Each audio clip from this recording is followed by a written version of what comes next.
From California, Mr. Lungren. Thank the gentleman for yielding. I might say it was interesting. The gentleman from California is recognized for 5 minutes. I just might say it was interesting to hear the previous speaker talk about the principles articulated some years ago. They are reminiscent of the arguments I heard on this floor some 20 years ago when Ronald Reagan made the courageous decision to put medium-range nuclear weapons into Europe. Despite the protest of Europe, despite the protests of many on the other side, despite the fact we were told we were taking a unilateral step, sometimes it is difficult to make these decisions, and you can't always guarantee success. And if we always went by that argument, frankly, America would not be where it is today. Let me begin with a note of bipartisanship, however. It goes without saying that we can all agree that things have not progressed as we wished they would in Iraq. Perhaps we could all agree with the characterization of the Iraq study group that the situation in Iraq is grave and deteriorating. I think we can all agree that there was therefore a need for a change in the direction of U.S. policy in Iraq. Not only has this happened, but we have a new Secretary of Defense, and it was stated on the floor just a moment ago, we have a new commander on the ground in Iraq. It is at this point, however, that I'm somewhat mystified by my friends on the other side of the aisle. Since the resolution of disapproval concerning this change in the direction of U.S. policy contains absolutely no alternative, it follows that its adoption represents a tacit endorsement for the policies which we all agree are not working.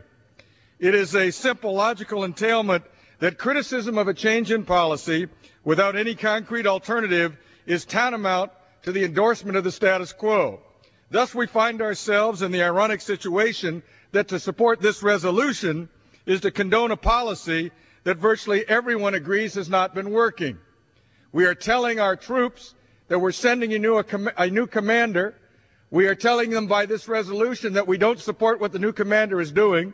We're saying by this resolution we don't believe that the new plan will work. We are saying, Godspeed, we support you, but we're sending you on a fool's errand. If you truly believe that, stand up here and have the guts and stop the program by cutting off the money. Take responsibility for your actions, which the Constitution allows you to do. Let me suggest to my colleagues on the other side of the aisle that the absence of any comprehensible policy objective leaves only one element of the resolution intact: disapproval of the President. And this, in my estimation, is most unfortunate. For there is one thing on which I wish we could all agree. This should not be about George Bush. It is far more important than that. Our response to the current state of affairs in Iraq will have dramatic consequences not only for the people in Iraq, but for the security of the American people as well. I believe we must resist the temptation to fight over matters which have long ceased to be of any relevance. The question of whether we should have initially gone into Iraq is simply not the issue. The fact is that we're there, and that is the unpleasant but essential reality to which we must respond. It is not possible to pretend otherwise, or to keep looking backward, or to keep quoting things that were said in the past, or to suggest that we shouldn't be where we are. We are there. It's a little solace to our troops to say, gee, we made a mistake in putting you there, and therefore we're going to pass a resolution of disapproval of what we're asking you to do now. What sense does that make? What sense at all does that make? It should be acknowledged that findings concerning the absence of a collaborative relationship between Saddam Hussein and al-Qaeda are not dispositive of the role of al-Qaeda in Iraq. As Peter Berger, the only Westerner to conduct an interview on television with Osama bin Laden, puts it, there is one thing that bin Laden and Bush agree on.